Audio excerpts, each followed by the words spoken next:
তখন লাগেনি ভিডিও নেই।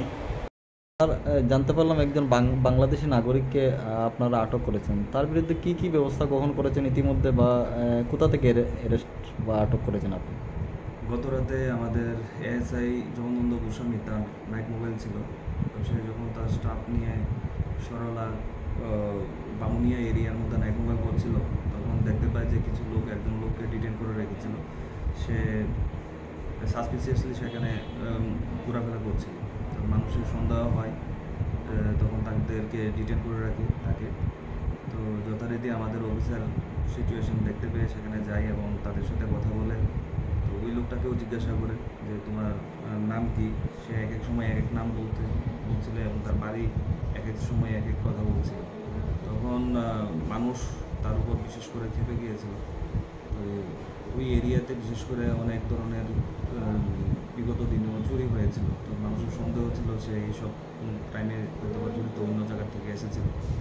তো সেখানে যেন কোনো আনটোয়ার্ডস কোনো ইনসিডেন্ট না ঘটে, তখন আমাদের ওই অফিসার তাকে থানাতে নিয়ে আসে এবং সে জানায় যে তার নাম মোহাম্মদ বদরুল হোসেন এবং বাবার নাম লেট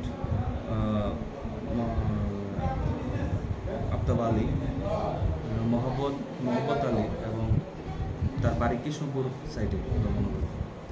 পরবর্তী সময়ে আরও জিজ্ঞাসাবাদ করা হয় এবং সে তখন স্বীকার করে যে সে বাংলাদেশের ঢাকা বাইটাঙ্গা থানা ড্যামরা ডিস্ট্রিক্ট ঢাকা।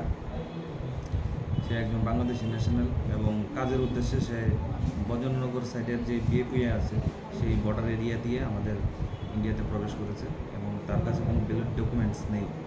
যথারীতি আমরা একটা কেস রেজিস্টার করেছি ওর এগেনস্টে, সেকশন 3 অফ আইপিপি অ্যাক্ট এবং 14A ফরেনার্স অ্যাক্টে। আগামীকালকে ওকে কোর্টে আমরা ফরওয়ার্ড করব। ওর নাম কি স্যার, বাংলাদেশি নাগরিক? ওর নাম বদরুল হোসেন, বাবার নাম লেট মোহাম্মদ আলী এবং বাতানিয়ে বাইতেঙ্গরা গ্রাম এবং থানা হচ্ছে ডেবরা ডিস্ট্রিক্ট ঢাকা।